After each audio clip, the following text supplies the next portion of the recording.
ఓం శ్రీ సాయిరామ్. భగవాన్ దివ్యశ్రీ చరణాలకు హృదయపూర్వక ప్రణామాలు. ఈరోజు ఏఎస్బి చెన్నై గ్రూప్ ఆహ్వానంపై మన గురువులు, పూజ్యులు, విశిష్ట అతిథులు శ్రీ ఉద్దగిరి సుధాకర్ రావు గారు మనకు వచ్చున్నారు.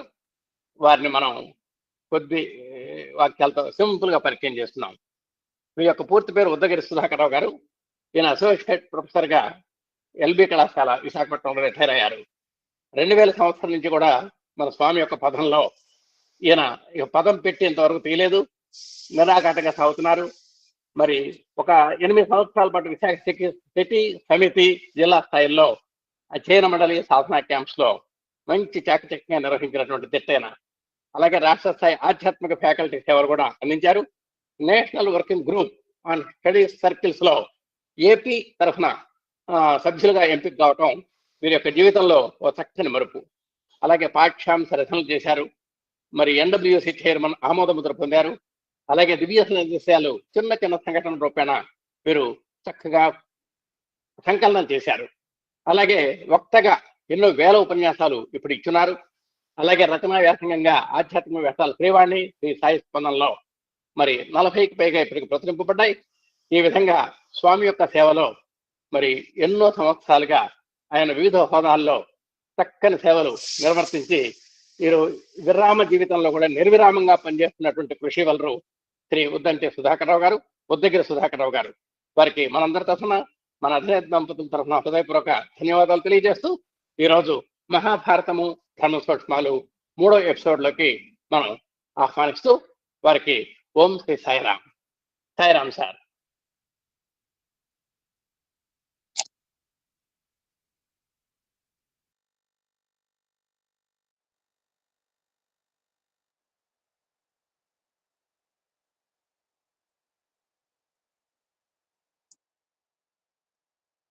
ఓం శ్రీ సాయిరామ్. భగవాన్ శ్రీ సత్యసాయి బాబా వారి దివ్య చరణార విందములకు ప్రణమిల్లుతూ ఈనాటి ఆన్లైన్ ఆధ్యాత్మిక ప్రవచన కార్యక్రమానికి విచ్చేసిన భగవత్ కుటుంబ సభ్యులందరికీ సాయిరామ్ తెలుపుతూ, ఆపదామపహర్తారం దాతారం సర్వసంపదాం లోకాభిరామం శ్రీరామం భూయో భూయో నమామ్యహం.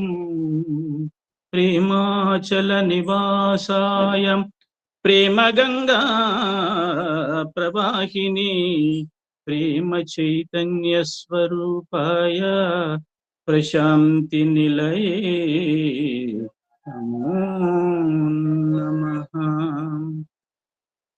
ఓం శ్రీ సాయిరామ్. ఓం శ్రీ సరస్వత్యై నమః. శ్రీ గురుభ్యో నమః. హరి ఓం. శ్రీ గురుభ్యో నమః. సభా సరస్వతికి నమస్కారం. ఈరోజు మనం విరాట పర్వము, అందులోని 3 ముఖ్యమైన ఘట్టాలు, తర్వాత ఉద్యోగ పర్వములో విదుర నీతి, ఆ విషయం మీద చర్చించుకుందాం మనం. పాండవులకు దుర్భరమైన అరణ్యవాసం గడిచిపోయింది. ఇంకా వాళ్ళు అరణ్యాలను వదిలేసి నగరాల్లోనికి ప్రవేశించవచ్చు.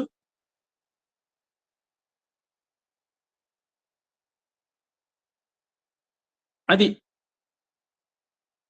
మత్స్యదేశము, విరాట్ రాజు పరిపాలించే మత్స్యదేశంలోకి ప్రవేశిస్తారు కాబట్టి దానికి విరాట పర్వము అనే పేరు వచ్చింది అనమాట. అయితే అరణ్య పర్వములో, అరణ్యవాసంలో వాళ్ళకి పూర్తి స్వేచ్ఛ ఉంది, కానీ దారుణమైన కష్టాలు అనుభవించారు వాళ్ళు. కానీ అజ్ఞాతవాసములో స్వేచ్ఛ ఉండదు, కష్టాలు తప్పు అనమాట. ప్రతి క్షణము అప్రమత్తులై ఉండాలి వాళ్ళు. అయితే అరణ్యవాసంలో వాళ్ళు ఎన్ని కష్టాలు పడినా కొన్ని ప్రగతి సూచికలు వాళ్ళకి, అంటే కొన్ని అనుకూలమైన సంఘటనలు వాళ్ళకి జరిగాయి అన్నమాట. అరణ్య పర్వం సమాప్తంలో యమధర్మరాజు, మీ అజ్ఞాతవాసము చక్కగా పూర్తవుతుంది, మీరు కావలసిన వేషాలు మీ అజ్ఞాతవాసంలో మీకు ఏ వేషం కావాలంటే ఆ వేషాన్ని ధరించగలిగిన వరం నేను ఇస్తున్నా అని చెప్పి ఆయన ఇచ్చారు. ఒకటి, ధర్మరాజు సత్పురుషులతో మహర్షులతో సత్సంగం చేసి వాళ్ళతో ఎన్నో సత్సంగాలు జరిపి ఎంతో జ్ఞాన సముపార్జన చేశాడు. భీముడు ఏం చేశాడంటే తన సోదరుడైన వాయునందనుడైన హనుమాన్ని కలిశాడు. అర్జునుడు శివుణ్ణి మెప్పించి పాశుపతాస్త్రం సంపాదించాడు. అలాగే ఊర్వశి శాపం కారణంగా అతనికి బృహన్నల వేషం అంటే ఒక నపుంసక వేషం వచ్చింది. అది కూడా అజ్ఞాతవాసానికి వాళ్ళకి వరం లాంటిది. ఈ విధంగా అరణ్యవాసంలో కొన్ని లాభాలు వాళ్ళకి చేకూరాయి అన్నమాట. అయితే ఇక్కడ కొన్ని సమస్యలు ఉన్నాయి. ఆ సమస్యలు ఏమిటంటే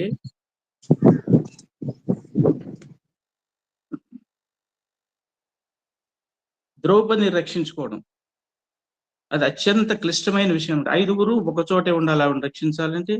ఆవిడ అతిలోక సౌందర్యవతి. ఇంకొకటి ఏంటంటే ఆవేశానికి ప్రతిరూపమైన భీమసేనుడు, అతన్ని కంట్రోల్ చేయడం చాలా కష్టం. ఈ విధంగా కొన్ని సమస్యలు ఉన్నా సరే ఈ విరాట పర్వంలో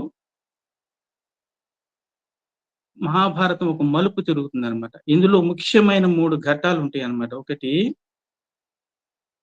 కీచక వధ, ఉత్తర దక్షిణ గోగ్రహణాలు, ఉత్తర అభిమన్యుల కళ్యాణము. ఈ 3 ఇంపార్టెంట్ ముఖ్యమైన ఘట్టాలు అన్నమాట ఈ 3 కూడా. అయితే జనాల్లో ఒక నానుడి ఉన్నది. శ్రీమద్ రామాయణంలో సుందరకాండ ఎంత ప్రాశస్త్యం పొందిందో, ఎంత మహత్యం గలదో, భారతంలో కూడా విరాట పర్వం అంత గొప్పది అని అనుకుంటారు. అయితే ఇది కరెక్టే. కానీ విరాట పర్వం చదివేస్తే వర్షాలు పడిపోతాయి, ఆ దేశంలో శాంతితో కూడిన వాతావరణం వస్తుంది అని ఒక భ్రమలో ఉంటాం. కానీ మనము ఎప్పుడు జరుగుతుంది విరాట పర్వము పారాయణము చేయడం వల్ల ఏదీ జరగదు. సుందరకాండ పారాయణం చేయడం వల్ల ఏదీ జరగదు. ఆ పారాయణ అందులో ఉన్న విషయాలని, ధార్మిక విషయాలను మనము వాటికి పారాయణములు కావాలి. ఆ ధార్మిక విషయాల్ని, దాని తత్వాన్ని పూర్తిగా అర్థం చేసుకుని తదనుగుణంగా మనం సంచరించినప్పుడే వర్షాలు కురవడం జరుగుతుంది. అది కొంచెం ముందుకెళ్ళిన తర్వాత తెలుస్తుంది మనకి. అయితే ఇక్కడ విరాట పర్వంలో విరాటుడు ధృతరాష్ట్రుడు ఒకలాంటి వాళ్ళే. ఈ విరాట పర్వంలో విరాటుడు కూడా ఒక చిన్న సామంత రాజు అన్నమాట. అతనిది ఏమీ లేదు. మొత్తం వాడి బావమరిది ఉంటాడు కీచకుడు అని, వాడు చక్రం తిప్పుతూ ఉంటాడు. ఇక్కడ ధృతరాష్ట్రుడి పరిస్థితి కూడా అదే. ధృతరాష్ట్రుడిది ఏమీ లేదు. మహారాజు అయినా సరే మొత్తం చక్రం తిప్పేది దుర్యోధనుడే. కాబట్టి ఇక్కడ విరాట మహారాజు, అక్కడ ధృతరాష్ట్రుడు పోలికలు ఈ విధంగా ఉన్నాయి అన్నమాట.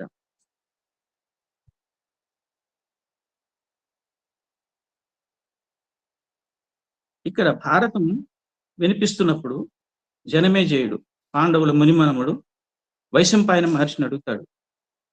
మహర్షి, నా దృష్టిలో ఒక 4 వీలు కాని అంశాలు ఉన్నాయి అజ్ఞాతవాసానికి. వాటిని మా తాతలు ఎలా అధిగమించారు అని అడుగుతారు అన్నమాట. ఇది చాలా కీలకమైన అంశం అన్నమాట. ఒకటి, వాళ్ళు ఏంటంటే మహిత సముజ్వలాకృతులు. అంటే వాళ్ళు గొప్ప తేజస్సుతో ప్రకాశిస్తారు. వాళ్ళ ప్రకాశవంతమైన ఆకృతులు చూడగానే అయ్యో వీరేదో సాధారణ మానవులు కారు అని చెప్పేసి దృష్టి పాండవుల మీదకి వెళ్ళొచ్చు. పాయింట్ 1. పాయింట్ 2 ఏంటంటే వాళ్ళ మానధనులు అంటే ఏ చిన్న అవమానాన్ని కానీ తిరస్కారాన్ని సహించలేరు వాళ్ళు. అది వాళ్ళ రక్తంలో లేదు. అది వర్ణధర్మం కూడా, క్షత్రియ వర్ణధర్మం కూడా. ఇందులో భీముడు ఆవేశానికి ప్రతిరూపం అనమాట. ఈ విధంగా మహిత సముజ్వల ఆకృతులు, వాళ్ళ ఆకృతులను దాచుకోలేరు, గొప్ప తేజస్సుతో ప్రకాశించే వాళ్ళు. ఈ తేజస్సులు ఎవరు అనేదానికి ఇది దుర్యోధనుడి యొక్క అన్వేష వీక్షణానికి వీలొచ్చే అంశాలు అన్నమాట. తర్వాత జనమాన్యులు అంటే ఊరు పేరు లేని వారు కాదు, గొప్ప పాపులర్ ఫిగర్స్ అన్నమాట. విరాటరాజు కొలువులో ఉన్నప్పుడు కూడా పాండవులకు రోజు కూడా వాళ్ళ గురించి విరాట్ రాజ్యంలో ప్రజలు ఎంతో గొప్పగా ధర్మరాజు ధర్మనిరతిని, భీముడు పరాక్రమాన్ని, అర్జునుడు పరాక్రమాన్ని ఇవన్నీ వాళ్ళు చెప్పుకుని ఎంతో పొగుడుతూ ఉంటారన్నమాట. అవన్నీ వింటూ సంతోషించారు వాళ్ళు. కాబట్టి వాళ్ళు జనమాన్యులైన వాళ్ళు అన్నమాట. అందరి మధ్య తిరుగుతూ అజ్ఞాతవాసం చేయడం మీద ఎలా వాళ్ళకి రెండోది అంగనా సహితం. అన్నిటికంటే మోస్ట్ డేంజరస్ ఇది ఏంటంటే అంగనా సహితం. 5గురు వీళ్ళు, ఒక ద్రౌపది వెనకాల ఉంటుందంట. అంటే అతిలోక సౌందర్యవతి. ఈ 5+1 కాంబినేషన్ పాండవులు తప్ప ఎవరికీ లేదు కాబట్టి వాళ్ళ గొప్ప తేజస్సు వల్ల కానీ, వాళ్ళ యొక్క వాళ్ళ యొక్క మానధనులు కాబట్టి, తర్వాత పాపులర్ ఫిగర్స్ కాబట్టి ఇవన్నీ దృష్టిలో పెట్టుకుని వాళ్ళు బయటపడే అవకాశాలు చాలా ఎక్కువగా ఉన్నాయి కాబట్టి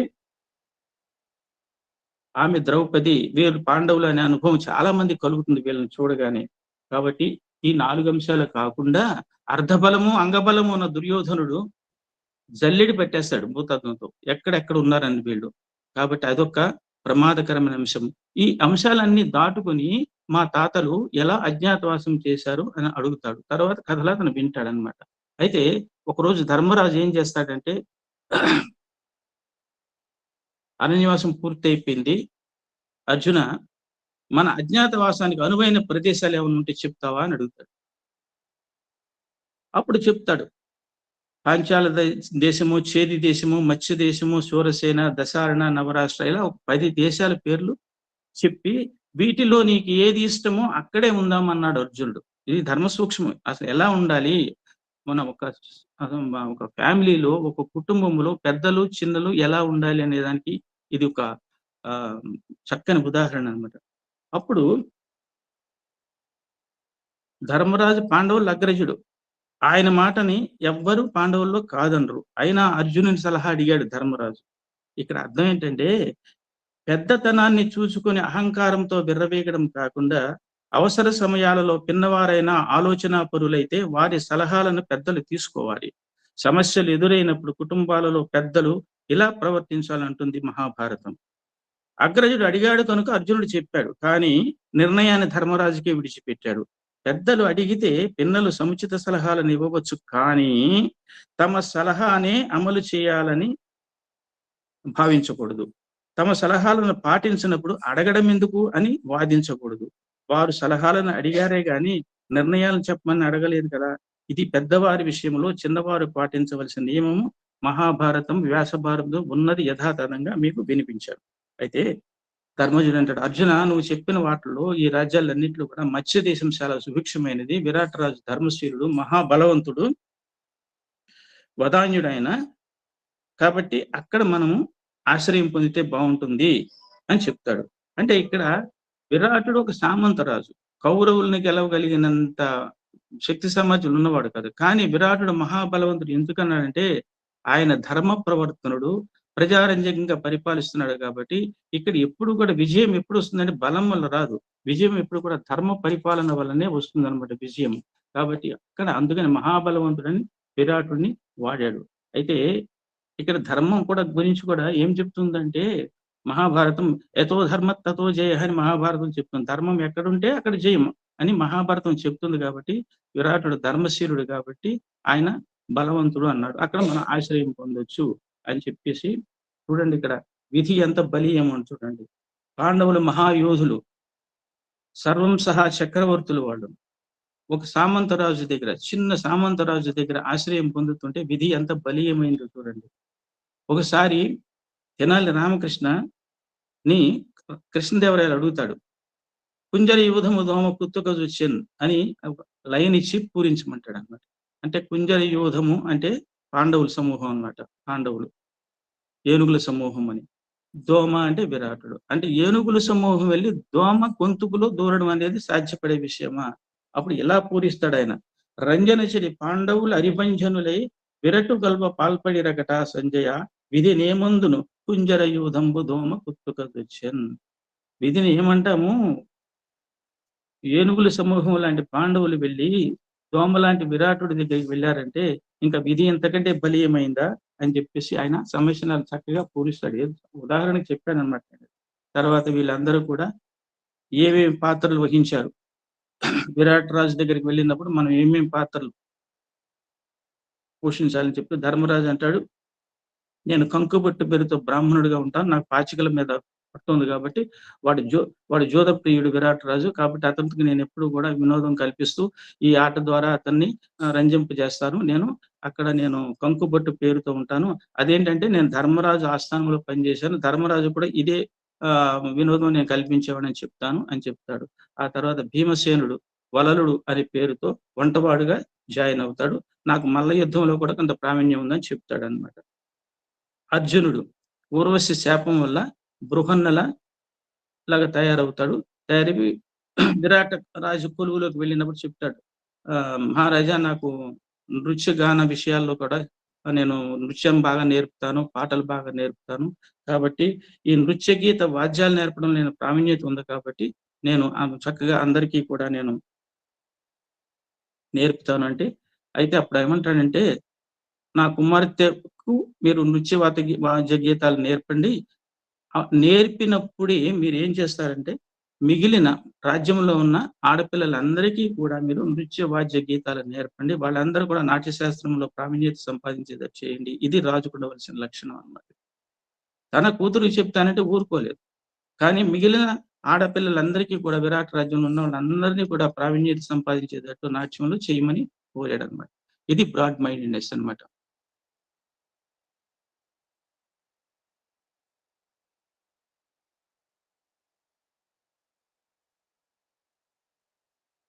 తర్వాత అర్జునుడిని కూడా టెస్ట్ చేశాడు ఆయన. ఎలా టెస్ట్ చేశాడంటే, ఇది పేడివాడా కాదా, వీడికి నాట్య శాస్త్రంలో ప్రావీణ్యత ఉందా లేదా అని టెస్ట్ చేసి అప్పుడు జాయిన్ చేసుకుని అప్పుడు తన కుమార్తె ఉత్తరని నాట్య శిక్షణ కోసం పంపించడం మొదలుపెట్టాడు. అలాగే నకులుడు, నాకు అశ్వశాస్త్రంలో నాకు ప్రావీణ్యత ఉంది, నేను అశ్వాల యొక్క చికిత్సా విధానం నాకు తెలుసు, ఏది ఎంత ఖరీదు చేస్తుందో ఏది యాజ్యాదితో చెప్పగలను, కాబట్టి నేను అశ్వపాలకుడుగా ఉంటాను అని చెప్పి నా పేరు గ్రంథికుడు అని చెప్తాడనమాట. సహదేవుడు, నాకు గో సంరక్షణలో చాలా అభినివేశం ఉంది, కాబట్టి నేను మీ గో సంరక్షణ శాలకంతా కూడా నేను బాధ్యత వహిస్తానని చెప్తాడు. ఇప్పుడు సైరేంద్రి, ద్రౌపది ఏం చేస్తుందంటే, నువ్వెలాగుంటావు అని అంటే అప్పుడు వాళ్ళు చెప్తుంది అనమాట, నేను సుదేష్ణాదేవి ఉంది కదా, ఆవిడ దగ్గర నేను ఆంతరంగిక దాసిగా వెళతాను, నేను సైరేంద్రి పేరుతో. సైరేంద్రి అంటే ఒక అత్యుత్తమ జాతికి చెందిన దాసి. ఆ సైరేంద్రిని మామూలుగా ఇల్ ట్రీట్ కానీ మనం ఇంకో రకంగా కానీ ఆవిడని తక్కువగా భావించడం కానీ చేయరు, అదొక అత్యుత్తమైన జాతి కింద వాళ్ళు ట్రీట్ చేస్తారు.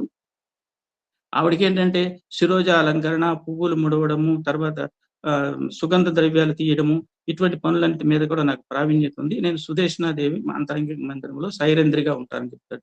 ఇలా వీళ్ళందరూ కూడా ఏం చెప్తారంటే, ప్రతి ఒక్కళ్ళు మేము ధర్మరాజు ఆస్థానంలో పనిచేసి వచ్చామని చెప్తారనమాట. ఈ విధంగా ప్రతి ఒక్కడు కూడా బాధ్యతలు తీసుకున్నప్పుడు ఏ ఒక్కడు తక్కువ తీసుకుని అందరూ హెడ్ ఆఫ్ ది డిపార్ట్మెంట్స్ కిందే అక్కడ ఇదయ్యారనమాట. ఈ విధంగా వాళ్ళు అక్కడ కొలువులో ప్రవేశించడం జరుగుతుంది. జరిగిన తర్వాత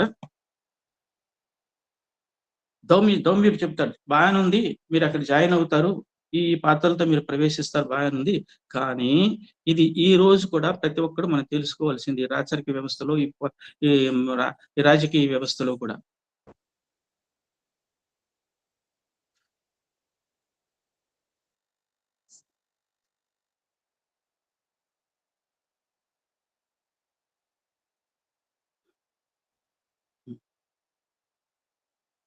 ధర్మనందన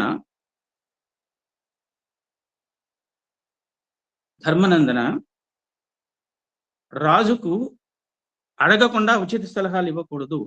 పాయింట్ నెంబర్ 1 ధౌమ్యుడు చెప్తాడు, వాళ్ళ కులగురువు చెప్తాడు ధర్మరాజుకి, రాజుకి అడగకుండా ఉచిత సలహాలు ఇవ్వకూడదు. ఇది applicable to all situations, all the people అనమాట.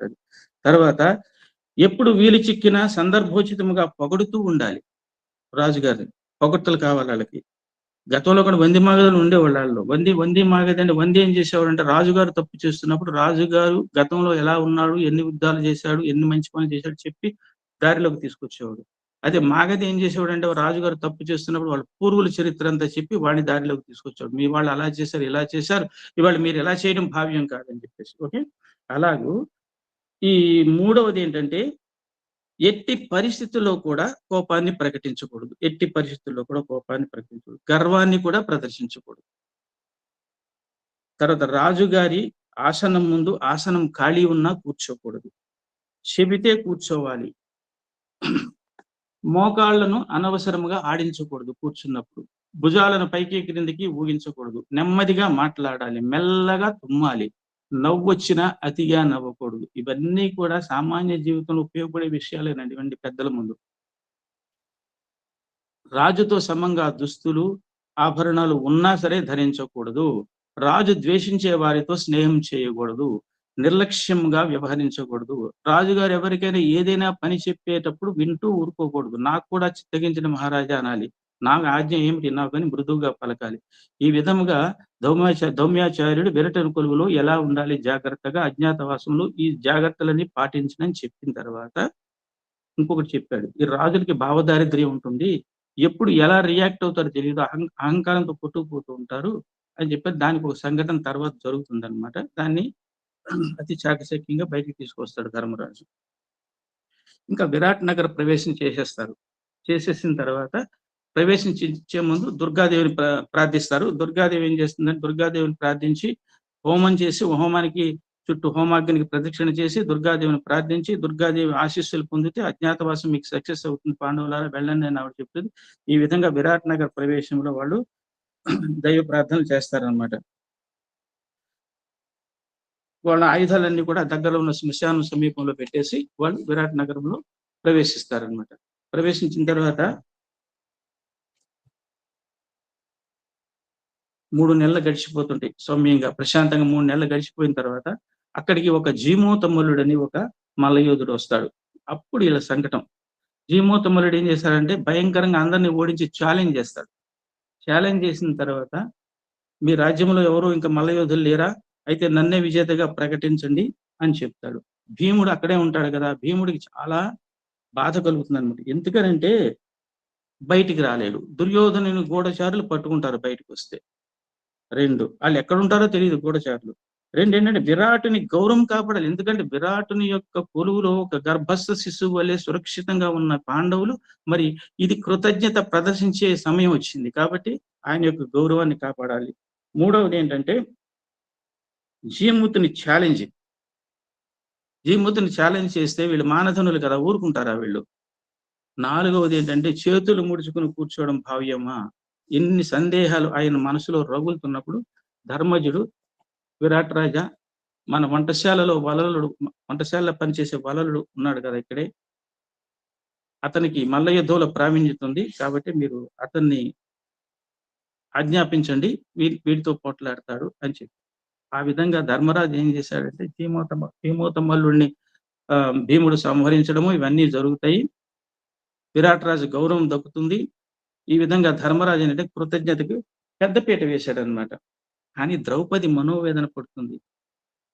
ఇంత మహావీరులైన నా భర్తలు విరాట్ రాజు కొలువులో విరాటుని చేతుల్లో ఆట బొమ్మలు అయిపోయారు, అక్కడ వంట చేయడం ఏంటి, మహారాణులు ముచ్చటపడినప్పుడల్లా మల్ల యుద్ధ ప్రావీణ్యం చూపించడం ఏంటి, ఏమి నా భర్తలకి ఏమి దౌర్భాగ్యం అని చెప్పేసి చాలా బాధపడుతుంది. ఈ లోపల కీచకుడు ఒకడు ఉంటాడు అక్కడ. కీచకుడు అంటే ఆది అత్యంతాల్లో కీడేవాడికి. కీచకుడు ముందు కీ ఉంది, చివరిలో డు ఉంది. ఆది అత్యంతాల్లో కీడు భావం కలిగిన వాడు అనమాట. సుదేష్ణాదేవి మందిరంలో ద్రౌపదిని చూసి అక్కడ నుంచి ద్రౌపదిని కామించడం, మోహించడం, వేడిపించడం అన్ని చేస్తుంటే తట్టుకోలేకపోతుంది ఆవిడ. అక్కడికి మందలించి చెప్తే బుద్ధి చెప్తుంది, అయినా సరే వినడు వాడు. అప్పుడు సుదేష్ణికి వార్నింగ్ ఇస్తాడు, నాకు గాని సైరంధ్రి గాని నాకు లోపడకపోతే అక్క నీ రాజ్యం మొత్తం కొలగొట్టేస్తాను, ఇక మీకు రాజ్యం ఉండదు, మీరు అడవులు కొట్టుకోవాల్సిందే, నాకు ఆ కోరిక తీరిస్తేనే మీ రాజ్యం జాగ్రత్తగా ఉంటుంది, కాబట్టి నువ్వు హాయిగా బ్రతకాలి బావగారితో అంటే నువ్వు ఈ పని చేయి అంటే. సుదేష్ణ విధి లేక ఏం చేస్తుందంటే ఒక రోజున కీచకుడి మందిరం లేదా పానీయం ఉంది చెప్పి పట్టుకురమని పంపిస్తే అక్కడికి వెళ్ళిన తర్వాత కీచకుడికి బలాత్కారం చేయబోతే అక్కడి నుంచి పరుగున వెళ్ళి విరాటుడు కొలువులో ప్రవేశిస్తుంది. అక్కడ కూడా కొప్పు పట్టి ఈడ్చి కాలుతో రకరకాలుగా తన్నుతుంటే పాండవులు ఏమీ చేయలేక ఊరుకుంటారు. అప్పుడు కానీ వాళ్ళకి పాండవులు అప్పటి ఏమి చేయలేని పరిస్థితులు ఉండొచ్చు, కానీ వాళ్ళకి దైవ బలం ఉంది కదా. వెంటనే ఏంటంటే ముందు ద్రౌపది ఒలవలు వడిచినప్పుడు అచ్యుతుని ప్రార్థించింది. ఇప్పుడు ఏంటంటే సూర్య భగవాన్ని ప్రార్థిస్తే ఆదిత్యుడు ఏం చేశాడంటే ఆయన ఆజ్ఞ ఇచ్చి ఒక అదృశ్య రూపంలో రాక్షసుని పంపిస్తే ఆ రాక్షసుడు వచ్చి ఈ కీచకుడిని ఒక నెట్టి పక్కకు తోసేస్తాడు అనమాట. అయితే ఇక్కడ అర్థం చేసుకోవాల్సినది వ్యాస భగవానుడు అంటాడు, భక్తుడు బలహీనుడు కావచ్చు, కానీ భక్తి ఎన్నటికీ బలహీనం కాదు. కాబట్టి ఆ విధంగా వాళ్ళు రక్షించబడతారనమాట. అది ఈ విధంగా ఒక్కొక్క స్టేజ్లో ఒక్కొక్క అవమానం పొందుతూ వాళ్ళ అజ్ఞాతవాసాన్ని గడుపుతుంటారనమాట. తర్వాత ద్రౌపది ఆ రాత్రి వెళ్ళి భీముడి దగ్గర దారుణంగా దుఃఖిస్తుందన్నమాట. మీరు ఉండి సుఖమేముంది నాకు, ఇన్ని అవమానాలు జరుగుతాయి, నాకు ఎలా తట్టుకోగలను, నేను ఎంతవరకు నేను మేనేజ్ చేసుకురాగలను అని చెప్తే, నీకెందుకు నేనున్నాను, ఏదో చూస్తానులే అని చెప్పి అక్కడ భీముడు ఆవేశపరుడు, నిగ్రహించుకోలేడు అంటారు కానండి. ఆవేశం తొందరగా వచ్చినా ఎంత తొందరగా నిగ్రహించుకోవాలో ధర్మరాజు భీముడికి తెలిసినంతగా మిగిలిన పాండవులు ఎవరికీ తెలియదు, ఈవెన్ ధర్మరాజు కూడా. అయితే అప్పుడు అంటాడు, ద్రౌపది అజ్ఞాతవాసం బట్టబయలవుతుందేమో అనే భయమే ప్రతి కార్యములను నాకు అడ్డు తగులుతుంది, లేని ఎడల అక్కడే కీచకుడు మొన్ను కరిచేవాడు. ద్రౌపది, నీ కష్టాలని నాతో చెప్పుకున్నావు గాని ఇలాగే ధర్మరాజాదులకు చెప్తావేమో, అదే జరిగితే ఆ తరువాత వాళ్ళు మనకు మిగలరు. నీ బాధను ఆలకించిన తరువాత దేహాలతో ప్రాణాలను నిలుపుకోవడం వారికి సాధ్యం కాదు, వాళ్ళు లేకపోతే మనం ఉండగలమా, కాబట్టి నువ్వు కొంచెం ఓపిక పట్టు అంటారు. ఆ నర్తనశాలకు పిలవడము, కీచకుడిని చంపడము, తర్వాత ఉపకీచకుల్ని చంపడము, అలాగే ద్రౌపదికి కొంచెం మనశ్శాంతిని ఆ విధంగా కలిగించాడనమాట. ఇది ఇలా జరుగుతుంటే ఈ గూఢచారులు ఉంటారు కదా, దుర్యోధనుడు ఎంతసేపు గూఢచారులు నియోగించాడు అన్ని దేశాలకి. నియోగించినప్పుడు మత్స్య దేశంలో ఉన్న గూఢచారులు ఏం చేస్తారంటే కీచకుడు దుర్మరణం గురించి ఆ దుర్యోధనుడికి చెప్తారు. వీళ్ళు తెలిసిన తర్వాత అప్పుడు దుర్యోధనుడు ఒక కన్ఫర్మ్ చేసుకుంటాడు, భీముడు ఖచ్చితంగా పాండవులు మత్స్య దేశంలోనే ఉన్నారు అని చెప్పేసి కన్ఫర్మ్ చేసుకున్న తర్వాత వాడు ఏం చేస్తాడంటే ఒక ప్లాన్ వేస్తాడనమాట. ఏంటనంటే ఆ ప్లాన్ తర్వాత చెప్తాను నేను. ఈ దుర్యోధనుడు విపరీతమైన ప్రయత్నాలు చేస్తున్నప్పుడు వాడికి ఎక్కడో అనుమానం, భీష్ముడితోనూ ద్రోణాచార్యుడితో కూడా వాళ్ళు కనెక్టివిటీ ఉంది, వాళ్ళకి ఎక్కడి నుంచో వాళ్ళు ఎక్కడున్నారు ఏమిటి అనేది వాళ్ళ క్షేమ సమాచారాలు వాళ్ళకి పరోక్షంగా వీళ్ళకి తెలుస్తున్నాయి అని చెప్పేసి భీష్ముడికి ద్రోణుడికి విషయాలన్నీ తెలుసని వాళ్ళని సతాయించితే వాడు రోజును ఎక్కడ ఉన్నారు అని చెప్పి, పితామహ నాకు పాండవుల జాడ నువ్వు చెప్పాలి అని అంటే అప్పుడు భీష్ముడు మర్మగర్భంగా ఏం చెప్తాడంటే, ఇది ఒక ధర్మ సూక్ష్మం అండి, ఏం చెప్తాడంటే,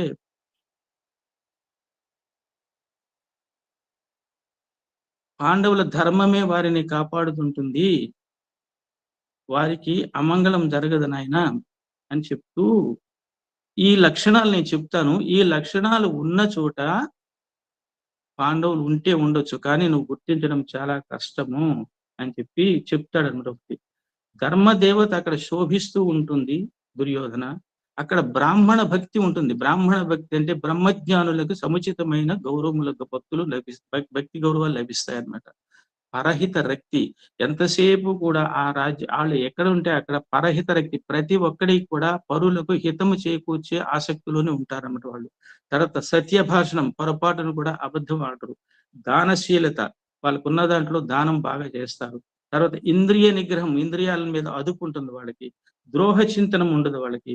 నిందారోపణ, ఈర్ష్యాదులు కూడా వాళ్ళకి తెలియని వారై ఉంటారు. యజ్ఞ యాగాదులు విశేషముగా జరుగుతాయి.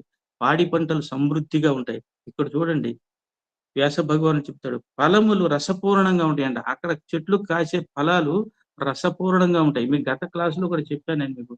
ఈ సేంద్రియ పదార్థం తగ్గిపోయి భూమిలో ఒకప్పుడు 2 బత్తాయిలు పిండే రసాన్ని ఇప్పుడు 10 బత్తాయిలు పిండే రావట్లేదంట. అంటే ఎరువుల ద్వారా అందులో సేంద్రియ పదార్థాన్ని అంతా లాగేస్తున్నారు అనమాట.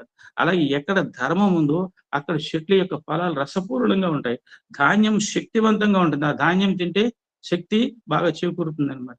పువ్వులు సువాసనలు వెదజల్లుతుంటాయి. తర్వాత గోవులు పుష్టిగా ఉండి పాలు, పెరుగు, నెయ్యి, కమ్మని రుచి కలిగి ఉంటాయి. నాయన దుర్యోధన, ఈ పై లక్షణాలన్నీ ఎక్కడ దివ్యంగా శోభిస్తుంటాయో అక్కడ వారు ఉన్నారని భావించు, అయితే గుర్తించడం చాలా కష్టం అని చెప్తాడు అనమాట. కాబట్టి ఇది కన్ఫర్మ్ చేసేసుకుంటాడు మనకి. మత్స్య దేశంలోని ఈ లక్షణాలని ఉన్నట్టుగా మాకు గూఢచారులు చెప్పారు. కాబట్టి ఇంకొకటి కూడా ఉంది వాడికి. బలరాముడు, భీముడు, మద్రదేశాధిపతి శల్యుడు, కీచకుడు, ఈ నలుగురు తప్ప 5వడి పేరు ఇప్పుడు వినలేదు బలవంతుల్లో. అయితే ఇప్పుడు ఏంటంటే శల్యుడు అక్కడే ఉన్నాడు, తర్వాత బలరాముడు ఎక్కడో ఉన్నాడు, తర్వాత కీచకుడు మరణించాడు అంటే చంపినవాడు ఎవడు? భీముడే. కాబట్టి భీముడు పాండవులు ఖచ్చితంగా మత్స్య దేశంలో ఉన్నారని రూఢి చేసుకున్నాడు. రూఢి చేసుకున్న తర్వాత ధృతరాష్ట్రుడి దగ్గరికి వెళ్తాడు. వెళ్ళి, నాన్నగారు అక్కడ మత్స్య దేశం దరిదాపుల్లో మన గోసంపద బోళ్ళంత ఉంది, వాటిని ఒకసారి చూసి వస్తాము, అక్కడ ఎలా ఉన్నాయి ఏమిటి, వాటికి ఏమైనా జాగ్రత్తలు తీసుకోవాలి, అన్ని కూడా మనం వెళ్తాం మేము అని చెప్పేసి చెప్తే ధృతరాష్ట్రుడు సరే నాయన వెళ్ళరా అంటాడు. వీరి ఉద్దేశం ఏంటంటే అక్కడ 2 దిక్కుల నుంచి విరాట్ రాజుని 2 దిక్కుల నుంచి, ఉత్తరము నుంచి దక్షిణం నుంచి కూడా అటాక్ చేసి వాళ్ళని, అంటే ఇదే దక్షిణ గోగ్రహణము ఉత్తర గోగ్రహణం అంట, వాళ్ళ గోసంపదని అపహరించుకొని మనము హస్తినికి తోలుకొస్తుంటే తప్పనిసరిగా జీమూతమల్లుని చంపడానికి ఎలా బయటకు వచ్చారో అట్లాగే వీళ్ళు కూడా ఇప్పుడు విరాట్ రాజు యొక్క గౌరవాన్ని గోసంపదని కాపాడడానికి డెఫినెట్ గా బయటకు వస్తారు అని చెప్పేసి ప్లాన్ వేస్తాడు, వెళ్తాడు. దక్షిణ దిక్కు నుంచి ఏం చేస్తారంటే త్రిగత్త రాజు సుశర్మ ఉంటాడు, వాడికి విరాట్ రాజు అంటే గిట్టదు. వాడు తర్వాత విరాటుడు ఒక అర్జునుడు తప్ప మిగిలిన వాళ్ళందరూ అటుపోతారనమాట. దక్షిణ దిక్కి వెళ్ళి వాళ్ళని చిత్తుగా వాళ్ళందరినీ ఓడిస్తారనమాట అక్కడ పాండవ పురుసైన్యాన్ని. ఇటు పక్కన దుర్యోధనుడు ఉత్తర దిక్కు నుంచి భీష్మ ద్రోణాదులను పెట్టుకుని ఉత్తర దిక్కు నుంచి వెళ్తాడు. అప్పుడు కౌరు వస్తుంది రాజ్యంలోకి. కౌరవులు ఈ దిక్కు ఉత్తర దిక్కును కూడా వచ్చి వాళ్ళు గోవులను అపహరించుకుపోతున్నారు. అంతఃపురంలోకి కౌరు వస్తే అక్కడ ఎవరున్నారు? విరాటుడు బయట ఉన్నాడు, మిగిలిన పాండవులు బయట ఉన్నారు. అప్పుడు ఉత్తరుడు ఒకడే ఉన్నాడు. ఆ ఉత్తరుడు అంత సమర్థుడు కాదు అంటాడు, నాకు సారథి లేడు అని. అంటే అప్పుడు బృహన్నలు నేను సారథిగా ఉంటానని చెప్పేసి బృహన్నలు సారథిగా ఉండి వెళ్తాడు అన్నమాట. వెళ్ళి తర్వాత యుద్ధరంగంలోకి వెళ్ళి అక్కడ ఉన్న ఆయుధాలను దింపించినప్పుడు దివ్య తేజస్తో ప్రకాశిస్తున్నప్పుడు బృహన్నలు అప్పుడు అడుగుతాడు, ఎవరు నువ్వంటే నేనే అర్జునుడిని, మీ కొలువులో ఉన్న వాళ్ళందరూ మిగిలిన వాళ్ళంతా పాండవులు, పలానావాడు ఇదే అని చెప్పి నువ్వు పొరపాటును కూడా ఈ విషయం మీ నాన్నకి చెప్పక, మీ విరాట్ రాజుకి చెప్పక, ఆయన అమ్మో ఇంత పాండవులతో నేను ఊడిగం చేయించుకున్నాను అని ఆవేశం దుఃఖపడతాడు ఆయన, నువ్వు చెప్పక అని చెప్పేసి అక్కడ ఆయుధాలతో భీష్ముడు, ద్రోణుడు, దుర్యోధనుడు ఎంత ప్రయత్నించినా సరే అర్జునుడు ధాటి ముందు తట్టుకోలేకపోయాడు.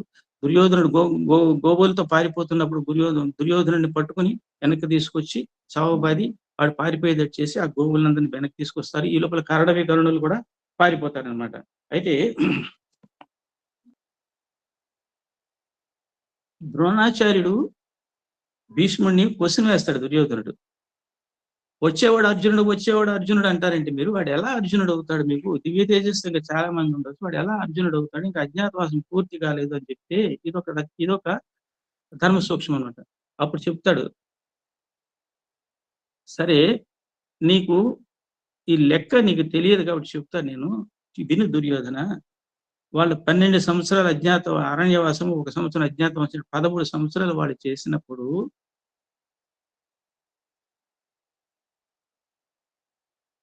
ఆ 13 సంవత్సరాల్లో ప్రతి 2 సంవత్సరాలకి, ప్రతి 2.5 సంవత్సరాలకి 1 మాసం అధికంగా వస్తుందంట. ఇది లెక్క. అంటే ఇదేంటంటే నక్షత్రముల గమనంలో హెచ్చు తగ్గులు ఉంటాయి. తర్వాత కాల గమనంలో కాల ప్రమాణం కొంచెం పెరుగుతూ ఉంటుంది అనమాట. ఈ విధంగా ప్రతి 2.5 సంవత్సరాలకి 1 మాసం హెచ్చుగా వస్తుంటే ఇప్పుడు ఆ లెక్క ప్రకారంగా 13 సంవత్సరాలలో 5 మాసాల 12 రోజులు అధికంగా గడిచాయనైనా, కాబట్టి నువ్వేం కంగారు పడక వాడు అర్జునుడే అని చెప్తాడనమాట. ఈ విధంగా పాండవులతో సంధి చేసుకుంటే ఇప్పటికైనా బ్రతికి బట్టగడతావు నాయన అని చెప్తే, ఎట్టి పరిస్థితుల్లో సంధి అనే సమస్య లేదు, నేను చేసుకోను. కాబట్టి వాళ్ళకి అర్ధరాజ్యం కాదు కదా, సూది మనం ఊపినంత కూడా నేను ఇవ్వను. కాబట్టి నువ్వు ఇటువంటి ధర్మ పన్నాగాలు చెప్పడం మానేసి వీలైతే నా పక్కన యుద్ధం చేయండి కొంచెం పరుషంగా మాట్లాడతానమాట. మాట్లాడిన తర్వాత ఇంక అక్కడి నుంచి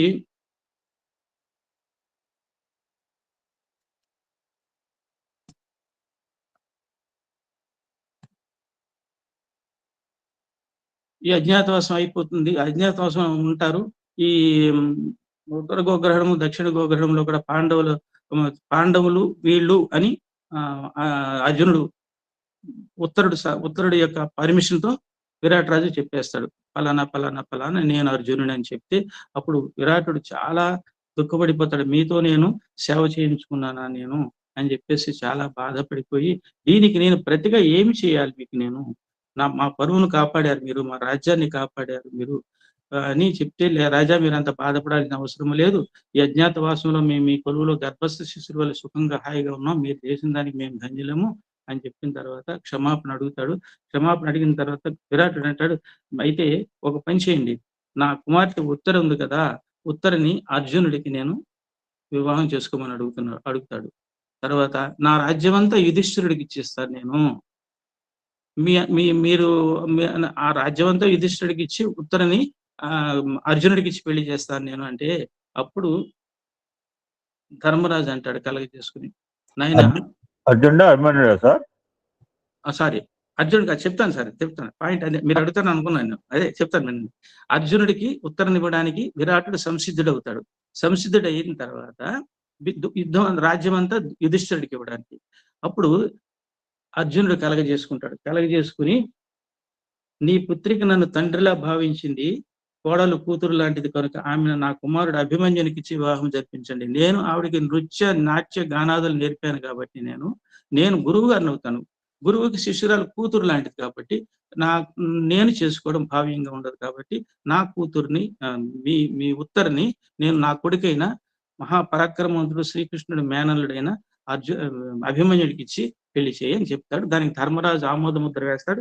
శ్రీకృష్ణుడి యొక్క ఆధ్వర్యంలో ఉత్తరాభిమన్యుల యొక్క కళ్యాణం వైభవోపేతంగా జరుగుతుందన్నమాట. ఇది అక్కడికి ఇది అవుతుందన్నమాట. అయితే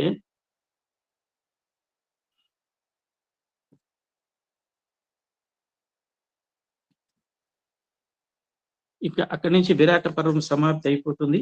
సమాప్తి అయిపోయిన తర్వాత ఉద్యోగ పర్వం వస్తుందన్నమాట. ఉద్యోగ పర్వము అంటే ఏంటంటే ఉద్యోగ పర్వము. ఇది ఏంటంటే మొత్తము అది మహాభారతానికి శ్వాస అయితే విరాట పర్వం, ఇది మహాభారతం యొక్క సారమని విజ్ఞులు చెప్తారనమాట. ఉద్యోగము అంటే ప్రయత్నము. అయిపోయింది విరాట పర్వంలో అజ్ఞాతవాసం అయిపోయింది. ఇంకేం చేయాలి? ఉద్యోగము అంటే ప్రయత్నము. అంటే ఉద్యోగం అంటే జాబ్ కాదు, ఉద్యోగం అంటే ప్రయత్నము. ఈ ప్రయత్నం దేనికంటే పాండవులు అరణ్యవాసములు ఉండగానే సమరయత్నాలు ప్రారంభించారు, సంధియత్నాలు కూడా ప్రారంభించారు. కాబట్టి వీళ్ళు సమరయత్నము సంధియత్నము ఈ రెండు ప్రయత్నాలు వీళ్ళు చేస్తున్నారు కాబట్టి సమాంతరంగా ఇది ఉద్యోగ పర్వమైంది. అంటే రెండు ప్రయత్నాలు కూడా ఇక్కడ కనిపిస్తుంది, ఒకటి సంధి, మరొకటి సమరయత్నం. కాబట్టి కౌరవుల పక్షాన పాండవుల పక్షాన ఏం చేస్తారంటే శ్రీకృష్ణుడు ఏం చేస్తాడంటే ఉత్తరాభిమన్యుల కళ్యాణంకి వచ్చిన భూపతులందరినీ కూర్చోబెట్టి, పాండవులకి ఇంత అన్యాయం జరిగింది, మనం ఏమి చేయకపోతే వెళ్ళారు, వాళ్ళకి ఏదో న్యాయం మనం చేకూర్చాలి అని చెప్పి మీరందరూ ఏమంటారు? నా ఉద్దేశ ప్రకారంగా అయితే ఒకసారి కౌరవుల యొక్క మనోగతం ఎలా ఉంది, వాళ్ళు ఏదన్నా అర్ధరాజ్యం ఇవ్వడానికి సముఖంగా ఉన్నారా లేదా అనేసి విషయాలు మనం పరిశీలించాలి. లేదంటే మీరందరూ కూడా యుద్ధానికి పాండవులకు సహాయం చేయాలని శ్రీకృష్ణ భగవానుడు వాళ్ళందరినీ సమావేశపరిచి చెప్తాడన్నమాట. చెప్తే అప్పుడు ద్రుపదుడు అంటాడు, అందులో భూపతిలో ఉన్న ద్రుపదుడు అంటాడు, కృష్ణ నీ మాట శిరోధాయం, నా దగ్గర మంచి పురోహితుడు ఉన్నాడు. ఆ పురోహితుడు ఎంత వాక్పటిమ కలవాడంటే దుష్టులలో కూడా పరివర్తన తీసుకురాగలిగిన వాడు, పాండవుల గురించి జరిగిన విషయాల గురించి క్షుణ్ణంగా తెలిసిన వాడు, మంచి వాగ్దాటి ఉన్నాడు. కాబట్టి ఏ విధంగానైనా ఈ రాయబారాన్ని అతను విజయవంతంగా పూర్తి చేసుకొస్తాడు అని చెప్తాడు. అని చెప్తే సరే పంపించమంటాడు. పంపిస్తే అసలు దుర్యోధనుడు వినే రకమా. దుర్యోధనుడు వెళ్తాడు, తర్వాత దుర్యోధనుడికి సంజయుడు వెళ్తాడు, కౌరవుల తరపు నుంచి శకుని కూడా ఉలూకుడు వెళ్తాడు. మొత్తం రాయబారాలన్నీ విఫలం అయిపోతాయి అన్నమాట. విఫలం అయిపోయిన తర్వాత అంటే కౌరవుల తరపు పాండవుల తరపు నుంచి వెళ్తారనమాట వీళ్ళు, ఇది మన ద్రుపద పురోహితుడు. ఆ తర్వాత ఏం చేస్తాడంటే కౌరవుల తరపు నుంచి సంజయుడు రాయబారానికి వస్తాడు. ఇది సంజయ్ రాయబారం అంటే చాలా ప్రాముఖ్యత సంతరించుకున్నది అనమాట. అది ఈ సంజయుడు ఎటువంటి వాడు అంటే మహాధర్మశీలి. ఎంత ధర్మశీలి అంటే మనకి ఎత్ర యోగేశ్వర కృష్ణు ఎత్ర పార్థో ధనుర్ధర తత్ర శ్రీ విజయోభూతి ధ్రువానీతిర్మతిర్మ అని గీతా శ్లోకాన్ని కంప్లీట్ చేసిన మహానుభావుడు అంత చక్కగా చెబుతాడు అనమాట. ఎత్ర యోగేశ్వర కృష్ణు అంటే ఎంత ధర్మశీలత, ఎంత జ్ఞానం అని తెలుసుకోవడానికి. ఎక్కడ యోగేశ్వరుని కృష్ణుడు ఉంటాడో, ధనుర్ధారి అని అర్జునుడు ఉంటాడో అక్కడ అన్ని సర్వ సంపదలు సకల విజయాలు ఉంటాయి అని చెప్తూ, దిస్ ఈజ్ మై ఒపీనియన్ అంటాడు. ఆయన దగ్గర అంత నిగరివి అనమాట ఆయన. కాబట్టి శ్రీకృష్ణుని సలహా ప్రకారంగా వాళ్ళు ఏమనుకుంటారంటే సంజయుడు ద్రుపద పురోహిత రాయబారము విఫలమైపోతుంది. అప్పుడు పాండవుల దగ్గరికి సంజయుడు కౌరవుల దూతగా వస్తాడనమాట. అయిన తర్వాత అప్పుడు కూడా ధర్మరాజు ఏదేదో చెప్తాడు. సంజయుడు మహాజ్ఞాని కాబట్టి ధర్మజ నువ్వు అంత పరాక్రమవంతుడు ఏంటి కూడా నువ్వు అరణ్యవాసాలకు వెళ్ళిపోయావు కదా, నువ్వు అప్పుడు లేకపోతే ఈ భూపతులందరూ అప్పుడే ఉన్నారు నీతో, అప్పుడే యుద్ధం చేయొచ్చు కదా, అప్పుడే జననాశనం అయిపోతున్నాడు కదా, అటువంటి జననాశనం అవ్వకుండా ఇప్పుడు కూడా అదే పంథాలో నువ్వు మామూలుగా అరణ్యవాసానికి పో అన్నట్టు ఇండైరెక్ట్ గా చెప్తాడు అన్నమాట. అయితే ధర్మరాజు ఖరాఖండిగా చెప్తాడు, ఎట్టి పరిస్థితుల్లో మేము అర్ధరాజ్యం వదిలిపెట్టలేదు, ఇంద్రప్రస్థం మాకు ఇస్తేనే ఇవ్వండి, లేదంటే ఒప్పుకోను అని చెప్పేసి ఇట్లా సంధి కుదరదు, కాకపోతే అంతిమ నిర్ణయము శ్రీకృష్ణుడిదే అని చెప్పి శ్రీకృష్ణుడు కూడా అంటాడు. వాసుదేవుని వాగ్వైభవం చూడండి ఎలా ఉంటుందో. సంధి ఎలా సాధ్యం అవుతుందయా, రాజ్యమంతా కౌరవులు తీసుకుంటే సంధి ఎలా సాధ్యం అవుతుందో, నువ్వు వచ్చావు కాబట్టి ధర్మరాజు సంధికి సుముఖంగానే ఉన్నాడు. కాకపోతే ఆ కండిషన్స్ అంటే అర్ధరాజ్యము కావాలి, ఇంద్రప్రస్థం వాళ్ళకి రాజధానిగా కావాలి అని నువ్వు చెప్పగలిగితే నీ రాయబారం విజయవంతం అవుతుందని చెప్తే సంజయుడు వెళ్ళిపోతాడు అనమాట. ఇంకోటి కూడా చెప్తాడు, సంజయ పాండవులను దూరం చేసుకుని కౌరవులు క్షేమంగా బ్రతకలేదు, నీకు 2 దృష్టాంతాలు చెప్తాను విను అంటాడు. చెప్పి పుత్ర సహితుడైన ధృతరాష్ట్రుడు ఒక అరణ్యము లాంటి వాడు, పాండవులు పులులు లాంటి వాడు. పులులు ఉండే అరణ్యానికి వినాశము ఉండదు, అలాగే అరణ్యంలో ఉండే పులులకు హాని ఉండదు. పులులు లేని అడవిని ప్రజలు నరుకుతారు, వనం నుండి బయటపడితే పులులకు రక్షణ ఉండదు. కాబట్టి పులులకు అరణ్యానికి ఎలాంటి అవినాభావ సంబంధం ఉందో కౌరవ పాండవులకు కూడా అలాంటి అవినాభావ సంబంధం ఉండాలి, అప్పుడే ఉభయులకు శ్రేయస్కరము. అంటే పుత్రులతో కూడిన ధృతరాష్ట్రుడి యొక్క రాజ్యం ఏంటంటే అరణ్యం లాంటిది అనమాట. అందులో పులులు పాండవులు. ఆ పాండవులు ఉన్నంత వరకు అరణ్యానికి రక్షణ ఉంటుంది, పాండవులు కానీ బయటకు వస్తే రక్షణ ఉండదు, మొత్తం నరికేస్తారు. కాబట్టి పాండవులు ఉన్నంత వరకు నీ రాజ్యం శ్రేయస్కరంగా ఉంటుంది.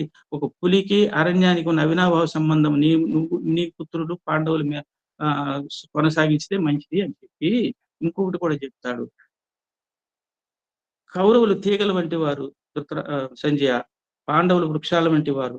వృక్షాలను ఆశ్రయించకుండా లతలు విస్తరించలేవు, కానీ లతలు లేకపోయినా వృక్షాలు దివ్యంగా ఉంటాయి. చూడు సంజయ, ధర్మమే ఊపిరిగా జీవించే పాండవులు శాంతినే కోరుకుంటున్నారు, అలా కాకపోతే యుద్ధంలో నిలబడేందుకు సిద్ధంగా ఉన్నారు. ఈ విషయాలన్నీ కురుసభలో వినిపించు అని చెప్తే సంజయుడు సెలవు తీసుకుని వెళ్ళిపోతాడు. వెళ్ళిపోయిన తర్వాత ధృతరాష్ట్రుడి భవనములకు వెళతాడు. ఇక్కడ విధునీతి స్టార్ట్ అవుతుంది అనమాట. ధృతరాష్ట్రుడి భవనంలోకి వెళ్ళిన తర్వాత ఏం చెప్తాడంటే చాలా ఆవేదనతో కోపంగా కూడా వెళ్తాడనమాట. చెప్తాడు, ఏ రోజున నీ కొడుకులకు బుద్ధి చెప్పావు కనుక నువ్వు ఈ రోజు నువ్వు ఒక సానుకూలమైన ప్రతిస్పందన పాండవుల దగ్గర నుంచి వస్తుందని అనుకుంటావు నువ్వు.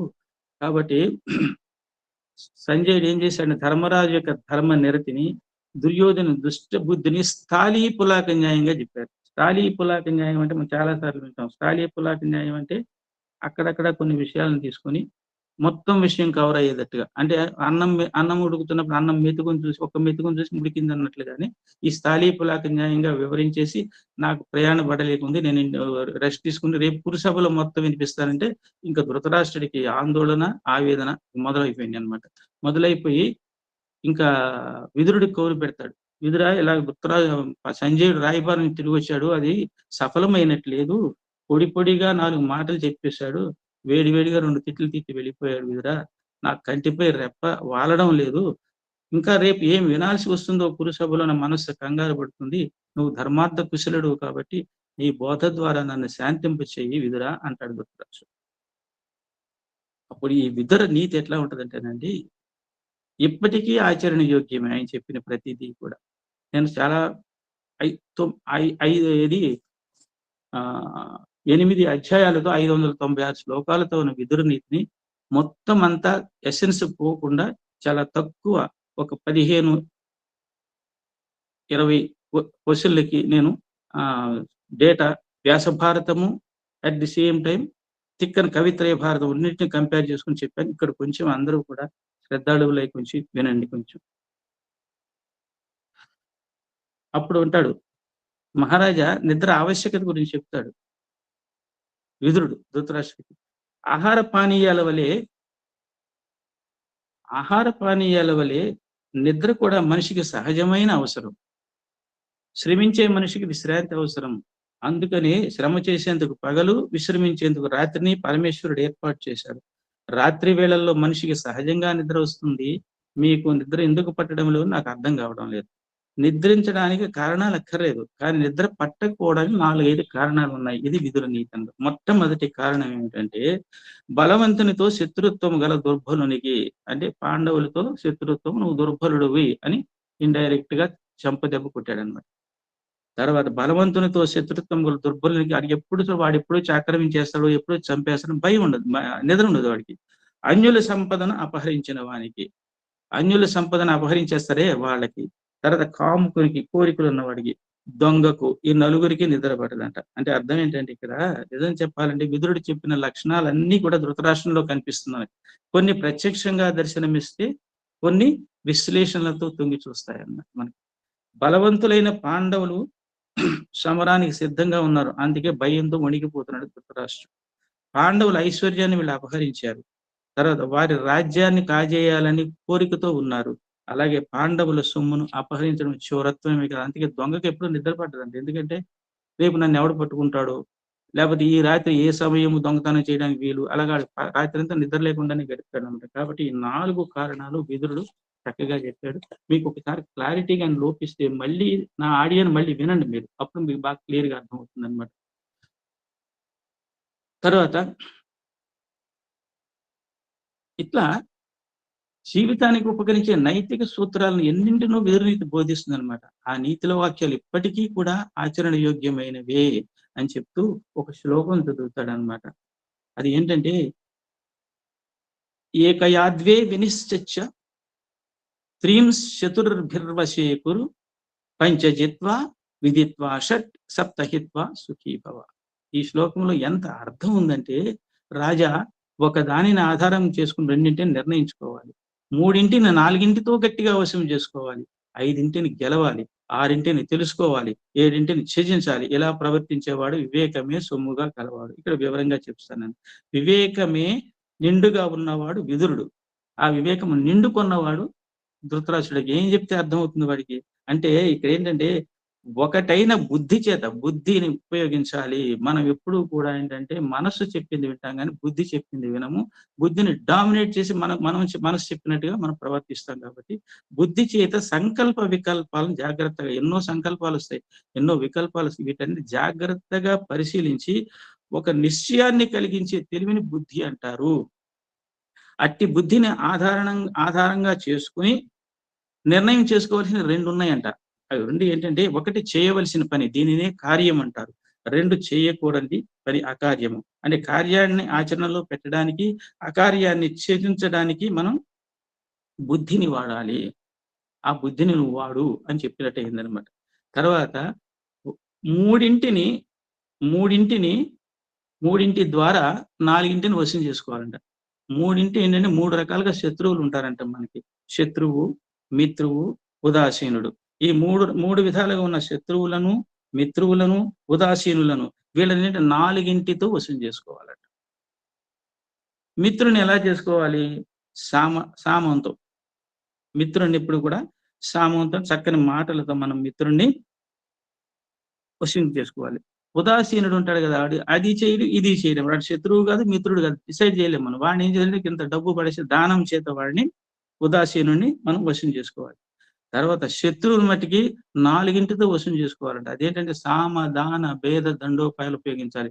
మంచిగా చెప్తాం, దానము, భేదము, దండోపాయం. అంటే మిత్రువుని సామం చేత, తర్వాత ఉదాసీనుని దానం చేత, శత్రువుని సామధాన భేద దండోపాయాలతో వశం చేసుకోవాలన్నదే 3ంటిని 4ంటితో వశం చేసుకోవాలి. ఇక్కడ సామధాన భేద దండోపాయాలు మనం ఎక్కడో చదివాను. కంచి కామకోటి ఆ పరమాచార్య నడిచే దేవుడు ఉన్నారు కదా, ఆయన ఒక చోట చెప్పారు అన్నమాట. పిల్లవాడు గురించి ఉదాహరణ చెప్పారు. సామధాన భేద దండోపాయాలు అంటే ఏంటి స్వామి అని అంటే, చాలా చక్కగా సింపుల్ ఉదాహరణ అనమాట.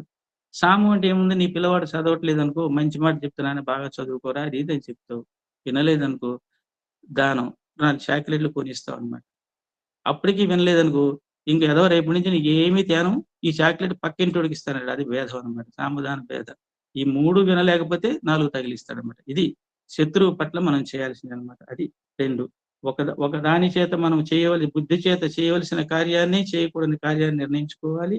తర్వాత ఈ మూడింటిని శత్రువుని, మిత్రుని, ఉదాసీనుని 4తో సామధాన భేద దండోపాయంతో వశం చేసుకోవాలి. తర్వాత 5ని గెలవాలంట. 5ని గెలవడం అంటే పంచేంద్రియాలను మనం గెలవాలి. పంచేంద్రియాలని 5ని చర్మము, కన్ను, చెవి, నాలుక, ముక్కు. ఇవి ఎప్పుడూ కూడా స్పర్శ, శబ్దము, రూపము, రసము, వాసన అనేవన్నీ వెతుక్కుంటూ పోతుంటాయి అన్నమాట. కాబట్టి ఇప్పుడు మనకి ప్రమాదకారులే. చూడండి, ఇది లౌల్యం అంటారు దీన్ని. ఏనుగు చూడండి, స్పర్శ చేత ఒక ఏనుగుని ఇంకొక ఏనుగు దగ్గరికి వదులుతారు స్పర్శ కోసం. వదిలినప్పుడు అక్కడ ఏనుగుని దాన్ని గొయ్యి తీసి గోతి మీద మామూలు టెంపరీగా కర్రలు పెట్టి ఒక ఏనుగుని అక్కడ పెడితే ఇది వెళ్ళి ఆ గోతులో ఇది కూడా పడిపోతుంది అనమాట. అలా ఇంద్రియాలు చాపల్యం అనమాట. అది స్పర్శ అంటే ప్రతి ఇంద్రియానికి ఒక చాపల్యం ఉంటుంది. చర్మానికి స్పర్శ, కన్నుకి ఏంటంటే రూపం. మిడత చూడండి, దీపాన్ని చూసి చాలా బాగుంది, అందులో ఇదైపోతుంది అనమాట. తర్వాత పాము శబ్దానికి, నాదస్వరానికి వెళ్ళిపోతుంది అనమాట. అలా శబ్దాలకు కూడా మనం కొంచెం ఆకర్షితులు అవుతాం. అలాగే రసం అంటే రుచికి అంటే చేప గేలంకి పడిపోయినట్టుగా. అలాగే ఇది తుమ్మెద గంధానికి, వాసనకి. తుమ్మెద గంధానికి అనమాట. తుమ్మెద చూడండి, పువ్వుల్ని తుక్కుంటా వెళ్ళిపోయి మకరందం తాగుదామని వెళ్ళి తాగేటప్పటికి పువ్వు ముడిచిపోద్ది, కాసేపటికి అందులో ఉండిపోతుంది అనమాట. ఈ విధంగా పంచేంద్రియాలను మనం జయించాలి. వాటికి ఉన్న చర్మ, స్పర్శ, రూప, శబ్ద, రసము, వాసన అనేవాన్ని ఈ లౌల్యాలు మనని ఆ ఇంద్రియాలని ప్రలోభ పెడతాయి, ప్రకోపింపు చేస్తాయి అనమాట. కాబట్టి 6ని తెలుసుకోవాలంటే అరిషడ్ వర్గాలు, కామ, క్రోధ, మోహ, లోభ, మద, మత్సర్యాలు.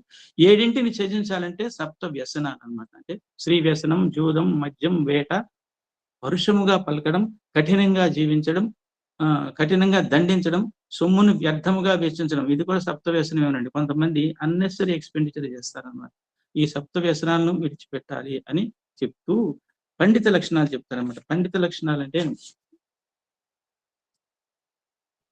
నిషేవతే ప్రశస్తాని నిందితాని సేవతే అనాస్తిక శ్రద్ధదాన ఏతత్ పండిత లక్షణం. అంటే పండిత లక్షణాలు ఎలా ఉంటాయి అంటే మేలైన కార్యాలు చేయడము, చెడు కార్యాలను చేయకుండా ఉండడము, నాస్తికత్వం లేకుండా ఉండడం, శుద్ధి కలిగి ఉండడం. ఇది పండిత లక్షణాలను చెప్తాడు అనమాట. ఇవన్నీ ధృతరాష్ట్రుడికి అర్థమవుతున్నాయంటే అర్థమవుతుంది, మహాజ్ఞాని. కాకపోతే ఇంప్లిమెంటేషన్ చేయలేని అశక్తుడు అనమాట ఆయన. అయితే ఇక్కడ చాలా ఇంపార్టెంట్ పాయింట్ అండి. ఏకస్వాదన భుంజీత అంటే రుచిగల పదార్థాన్ని, ఇది చిన్నదే, ఇది ఏం పెద్ద ఇదా అనుకుంటాం కానీ ఇది చాలా మంచిది. రుచిగల పదార్థాన్ని ఒక్కడే తినకూడదండి ఎప్పుడు కూడా. మన ఇంట్లో కూడా మనం ఏదైనా తింటున్నప్పుడు పిల్లలకు పెట్టకుండా తినలేం కదండి. అట్లాగే ఎందుకంటే 2 పాయింట్లు చెప్తాడు ఇక్కడ వ్యాస భగవానుడు. భౌతికంగా నాలుగు తృప్తి చెందడమే కాకుండా సూక్ష్మంగా మనసు కూడా తృప్తి చెందాలండి. నువ్వు తినేసావు, చాలా బ్రహ్మాండంగా ఉందను, 4 తృప్తి చెంది నీకు ఆనందపడ్డావు. కానీ అదే పక్కవాడికి నువ్వు షేర్ చేసుకున్నావు అనుకో, అప్పుడు ఏమవుతుందంటే నీ సుఖాన్ని, నీ సంతోషాన్ని త్యాగం చేయడం వల్ల నీకు ఆనందం వస్తుంది అనమాట. ఆనందం రావడం వల్ల నీ మనసులో ఎంతో తృప్తి ఉంటుంది. చూడండి, ఒక సత్కార్యము, ఒక మంచి దానమో చేసి అప్పుడు ఒక భిక్ష పెట్టినప్పుడు, అన్నం పెట్టినప్పుడు ఇంటికి వచ్చిన తర్వాత మనసు ఎంత ఉల్లాసంగా ఉంటుందో. కాబట్టి భౌతికంగా నాలుక తృప్తి చెందడమే కాకుండా సూక్ష్మంగా మనసు కూడా తృప్తి చెందాలి. అప్పుడే మనుగడలో పూర్ణత్వము. కనుక మరొకరిని కలుపుకుని ఆస్వాదించే సదాచారాన్ని అలవర్చుకోవాలి. తర్వాత అల్ప ప్రజ్ఞ సహమంత్రం నకుర్యాత్ అంటే బుద్ధిహీనులతో మంత్రాలోచన చేయకూడదండి. బుద్ధి లేదు వాడికి, అటువంటి వాడితో మనం మంత్రాలోచన చేయకూడదు. స్వల్ప బుద్ధులు అల్ప బుద్ధులతో సాధించే సంప్రదింపులు మొదటికే మోసాన్ని. కొంచెం స్వల్ప బుద్ధులు ఉంటారు, బుద్ధిహీనుడితో ఎలాగో చేయకూడదు, వాడు పనికిరాడు, మన ఆడికి ఏం ఐడియా ఇవ్వలేడు, మనం చెప్పింది వాడికి అర్థం కాదు. కానీ స్వల్ప బుద్ధులు అల్ప బుద్ధులు సాగించే వాళ్ళు ఉంటారు కదా, వాళ్ళతో మంత్రాంగం జరిపితే, మన మంత్రాలోచన చేసి సంప్రదింపులు చేస్తే వాళ్ళు బయటికి లీక్ చేసేస్తారనమాట. కాబట్టి మొదటికే మోసాన్ని తెచ్చిపెడతారు. తర్వాత న్యాయార్జితం అండి. ఇందాక నేను చెప్పాను కదా, ఏకస్వాదన భుంజీత అని, అది రుచిగల పదార్థాన్ని ఒక్కడే భుజించకూడదని. మహాదేవ గోవిందరాయుడు మహారాష్ట్రలో ఉన్నాడు, సంఘ సంస్కర్త అనమాట. ఆయన రావు బహదూర్ టైటిల్ న్యాయమూర్తి అనమాట. ఇండియన్ నేషనల్ కాంగ్రెస్ లో వన్ ఆఫ్ ది ఫౌండర్ ఆయన. ఆయనకు ఒకసారి ఒక శిష్యుడు ఎవరో ఆయన అనుచరుడు ఒక పుట్ట మామిడి పళ్ళు తీసుకొచ్చారంట. చాకు తీసుకురండి అన్నాడు. చాకు తీసుకొచ్చి మామిడి పండు ముక్క కోసుకున్నాడంట. కోసుకున్న తర్వాత తింటూ ఒక్క ముక్క ఒక ముక్క టేస్ట్ చేసిన తర్వాత పండును బుట్టలో విసిరేసి వెళ్ళిపోతే అడిగారండి, స్వామి ఏమి పళ్ళు బాగోలేదని. తెచ్చినోడు బాధపడ్డాడంట. లేదు నాయన, పళ్ళు చాలా మధురంగా ఉన్నాయి, అత్యంత రుచిగా ఉన్నాయి, కానీ ఇది అందరికీ డిస్ట్రిబ్యూట్ చేసి అందరూ కూడా ఆ రుచిని ఆస్వాదించితే నాకు తృప్తిగా ఉంటుంది నాయన అని చెప్పాడంట. ఈ విధం ఉదాహరణ నాకేమో గుర్తుకొచ్చింది కాబట్టి చెప్పాను. తర్వాత న్యాయార్జితం అండి. న్యాయార్జితం అంటే న్యాయంగా సంపాదించిన ధనమే, కానీ 2 రకాలుగా దుర్వినియోగం అవుతుందండి. ఎలాగంటే సత్పాత్రునికి దానం చేయకపోవడం వల్ల, అంటే సత్పాత్రుడికి దానం చేయడు, దాన్ని అలాగ బీరువాలో దాస్తాడనమాట. కొన్నాళ్ళకి ఎవడికో పోతుంది అనమాట. తర్వాత అపాత్ర దానం. అపాత్ర దానంలో అర్హుడు కాని వాడికి దానం చేయడం వల్ల నువ్వు న్యాయార్జితంగా సంపాదించినా సరే మురగపెట్టుకున్న సుఖం లేదు, అపాత్ర దానం చేసిన ఇదేదంట. మనం చదువుతాం లక్ష్మీ క్షీర సముద్ర రాజ తనయాం అని చదివేస్తాం. అంటే దాని అర్థం ఏంటి? మనం ఏదో 5 సార్లు చదివాం, 10 సార్లు చదివాం అని కాదు అక్కడ. పాల సముద్రంలో పుట్టిన లక్ష్మి, అంటే పాలలాగా మన లక్ష్మి స్వచ్ఛంగా ఉండాలి, అందులో అన్యాయం ఏమి ఉండకూడదు, కంప్లీట్ న్యాయార్జితమై ఉండాలి అని చెప్పేసి అర్థం చేసుకోవాలి. 6 పరమసుఖదాయకములు. 6 పరమసుఖదాయకులు ఏంటంటే ధన ప్రాప్తి. గత జన్మలో పూజలు చేసుకున్న వల్ల నీకు ఈ జన్మలో నీకు ఏది అంత ఇబ్బంది ఏమీ లేదనమాట. తిండికి తిప్పలకి అనమాట, ధనం ఉంది. తర్వాత మెయిన్ ఏంటంటే ఆరోగ్యం గల దేహము. మూడవది ఏంటంటే అనుకూలవతి ప్రియభాషిణి అయిన అర్ధాంగి. ఇవన్నీ కూడా పరమ సుఖదాయకాలనండి మనిషికి ఆయన చెప్తున్నాడు. తర్వాత అదుపాజ్ఞలలో మెలిగే పుత్రుడు. ఇక్కడ ధృతరాష్ట్రుడు తగులుతుంది. అదుపాజ్ఞంలో పెరిగే పుత్రుడు ఉంటే పరమ సుఖదాయకంగా నీకు లేడు అని చెప్పేసి. ఉపయుక్తమైన విద్య. దుర్యోధనుడు అన్ని విద్యల్లో ఆరితేరిన వాడే, కానీ ఆడు ఎందుకు ఏది ఎప్పుడు ఉపయోగించాలో తెలియదు, దుర్మార్గుడు. కాబట్టి ధన ప్రాప్తి, ఆరోగ్యము గల దేహము, అనుకూలవతి ప్రియభాషిణి అయిన అర్ధాంగి, అదుపాజ్ఞంలో మెలిగే పుత్రుడు, ఉపయుక్తమైన విద్య, ఈ 6 కూడా పరమ సుఖదాయకములని విదురుడు ధృతరాష్ట్రుడికి చెప్తాడన్నమాట. చెప్పిన తర్వాత 8 లక్షణాలు చెప్తాడండి. మళ్ళీ ఏంటంటే తెలివితేటల విషయంలో ఈ లక్షణాలు మనలో ఉంటేనంట జీవితంలో తిరుగుండదంట. తెలివితేటల విషయంలో మనకు తెలివితేటలు ఉన్నాయి, వాటిని ప్రాపర్ గా యూటిలైజ్ చేయాలి. రైట్ టైంలో ఎక్కడ వాడాలి, ఎక్కడ తెలివితేటలు వాడాలి, ఆ తెలివితేటని ప్రాపర్ గా ఛానలైజ్ చేయాలన్నమాట. రెండోది ఏంటంటే సరైన కాలంలో వాడతారు, వాళ్ళు సమయస్ఫూర్తిగా ఉంటారు, అలాంటి వ్యక్తులే జీవితంలో రాణిస్తారు. గౌరవం విషయంలో, గౌరవం అంటే నీ ప్రవర్తన ద్వారా నీకు గౌరవం వస్తుంది. అది గౌరవము ప్రవర్తన 2 ఇంటర్ డిపెండెంట్, పరస్పరము ఒకదాని మీద ఒకటి ఆధారపడి ఉంటాయి అన్నమాట. అంటే సమాజంలో మన గౌరవం లభించడం అంటే మన ప్రవర్తనపై ఆధారపడి ఉంటుంది. ఎవరైతే ఆచితూచి మాట్లాడే స్వభావం కలిగి ఉంటారో అలాంటి వ్యక్తులని సమాజంలో ప్రతి ఒక్కరూ ఇష్టపడతారు, ఎక్కువగా గౌరవిస్తారు. అంతేకాదు మీకు చాలా సందర్భాల్లో వాళ్ళు సహకరిస్తారు. కాబట్టి మనకి వాక్ పై నియంత్రణ ఉండాలి. స్వామి చెప్పారు కదండి, watch your words, actions, thoughts, character, heart ఏదో చెప్తారు. ఇది వాచ్ యువర్ వర్డ్స్ ఫస్ట్ది. వర్డ్స్ అంటే నీ మాటలని, నేను నోరు ఎప్పుడు అవసరమా, మాట్లాడేది అవతల వాడికి ఆనందం కలిగిస్తుందా, లేదా పరుషంగా ఉందా, ఈ సరళంగా లేదా, ఒక్కసారి థింక్ చేసి మనం మాట్లాడితే ఆ మాట ఏమవుతుందంటే నీకు యాక్షన్ అవుతుంది, క్రియ అవుతుంది అన్నమాట. ఆ క్రియ ఏమవుతుందంటే అదే నీకు అలవాటు అయిపోతుంది అనమాట. అదే నీ భవిష్యత్తు నిర్ణయిస్తుంది. కాబట్టి మనం ఆ వాచ్ అనేది కూడా ఇక్కడ తీసుకోవచ్చు అనమాట. అయితే ఇక్కడ మనకి భర్తృహరి సుభాషితాలు మీకు ఒకసారి చెప్పాను నేను. కేయూరాణిన భూషయంతి పురుషం హారాన చంద్రోజ్వల అనే శ్లోకం మీకు చెప్పాను మీకు నేను గతంలో. అంటే కిరీటాలు, భుజకీర్తులు, సూర్యచంద్రహారాలు, ఇతర నగిషీ నగలు కానీ, పరిమళ భరిత ద్రవ్యాలతో స్నానం కానీ, చందన సుగంధ వస్తువులు శరీరానికి అద్దుకోవడం వల్ల కానీ పురుషునికి అలంకారాలు అందాన్ని ఇవ్వవు. శాస్త్ర సంస్కారం చేతను, మధురమైనట్టి వాక్కు చేతను మాకు ఒక్కటే గొప్ప అలంకారమే ప్రకాశిస్తుంది. బంగారు, వెండి, రత్నాభరణాలు నశిస్తాయి కానీ వాక్ అనే అలంకారం ఎప్పటికీ వాడనిది. సామాజిక అస్తిత్వ ఉత్థాన పతనాలకు అతని మాట తీరు, భావాలను పలికింపజేసే విధానమే ప్రధాన కారణమై ఉంటుంది. ఈ విధంగా 8 లక్షణాలు. ఇంద్రియాలపై నియంత్రణ, ఇందా చెప్పుకున్నాం కదా, ఇంద్రియ లౌల్యాన్ని మనం కంట్రోల్లో పెట్టుకోవాలంటే సమ్యక్ దృష్టి, సమ్యక్ వాక్కు, సమ్యక్ భావన, సమ్యక్ కర్మ, సమ్యక్ శ్రవణం. ఈ విధంగా ఇంద్రియాలపై నియంత్రణ. జ్ఞానం పంచుకోవడంలోనండి, షేరింగ్ ఆఫ్ నాలెడ్జ్. నీ దగ్గర ఎంతో జ్ఞానం ఉంది, దాన్ని ధనాన్ని కమ్ముకోకూడదండి. షేరింగ్ ఆఫ్ నాలెడ్జ్ అంటే ధనాన్ని ఇతరులకి అవసరమైన చోట నీ నాలెడ్జ్ ని ప్రాపర్ ఏరియాస్కి ఎక్కడైతే బాగా ఉపయోగపడుతుందో అక్కడ దాన్ని ప్రవహింపజేయాలి, ఛానలైజ్ చేయాలన్నమాట. కాబట్టి జ్ఞానాన్ని మనం దగ్గరున్న జ్ఞానాన్ని మనం పంచుకోవాలంటే అధ్యయనం బాగా చేయాలి, మనం అధ్యాపన కూడా చేయించాలన్నమాట.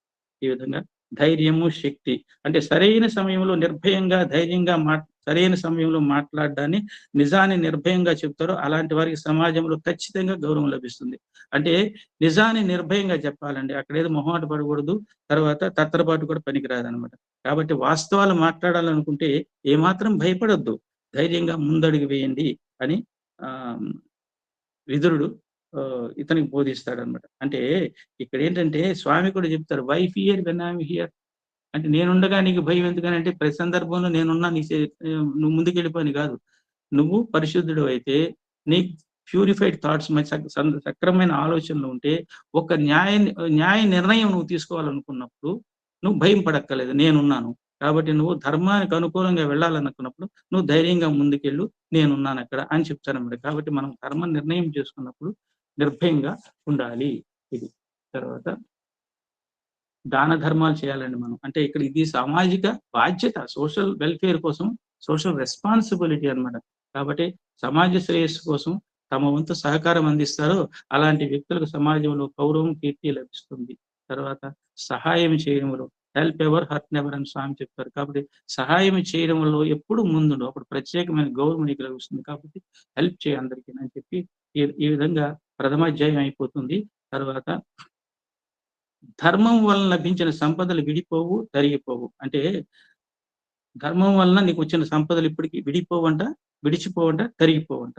అయితే ఇంకొకటి చెప్తాడు ఇక్కడ, పాపము చేసిన వారిని విడిచిపెట్టని కారణంగా పాపం చేయని వారు కూడా శిక్షణ అనుభవిస్తుంది. అంటే నువ్వు ఎవరితోనైనా సాంగత్యం వెళ్ళినప్పుడు వాళ్ళు క్యారెక్టర్ మనం తెలుసుకోవాలన్నమాట. వాళ్ళని విడిచిపెట్టపోతే నీవు కూడా శిక్షణ అనుభవించి వచ్చింది. ఎందుకంటే ఆయన ఉదాహరణ చెప్తాడు విదురుడు, ఎండిన కట్టెల్లో చేరిన దోషానికి పచ్చ కట్టి కూడా దగ్ధమవుతుంది. కాబట్టి దుష్టుల దగ్గరకు మనం చేరకూడదు. కర్ణుడి పరిస్థితి అలాగే అయిందనమాట. ఒకటి చెప్తూ, ట్యాక్సెస్ ఎలా వసూలు చేయాలి మహారాజా, తుమ్మెద పువ్వులను హింసించకుండా తేనెలను గ్రోలున్నట్లు ప్రభువు ప్రజలను బాధించకుండా పన్నులు వసూలు చేయాలి. ప్రేమించే ప్రభువును ప్రజలు ఎప్పుడు ఆదరిస్తారు, ప్రేమిస్తారు. కాబట్టి పన్నుల విషయంలో కూడా ధృతరాష్ట్రుడికి చెప్పాడనమాట. అంటే దుర్యోధనుడి ప్రవర్తన బాగోలేదు అని చెప్పేసి కూడా అన్యతగా చెప్పాడు అనమాట. తర్వాత ఇక్కడ ఒక చెంపదెబ్బ కొట్టాడు, భూమి విషయంలో అసత్యం ఆడకూడదు. కొడుకులను పోవాలని అసత్యం పలికేవాడు కొడుకులతో, మిత్రులతో కూడి సమూలంగా నాశనం అయిపోతాడు అని హెచ్చరించాడు అనమాట. అని చెప్తూ ఒక ఉదాహరణ చెప్తాడు, రాజా, ఒంటరిగా పెరిగిన చెట్టు ఎంత బలమైనదైనా గట్టిగా వేళ్లతో పాతుకొని ఉన్నా గాలి వాన వచ్చిందా ఆ చెట్టు క్షణంలో కూలిపోతుంది. అది ఆ చెట్టు వృక్ష సమూహంలో ఉంటే పరస్పర సహకారంతో గాలి వానకు కూలిపోకుండా నిలుస్తుంది. కాబట్టి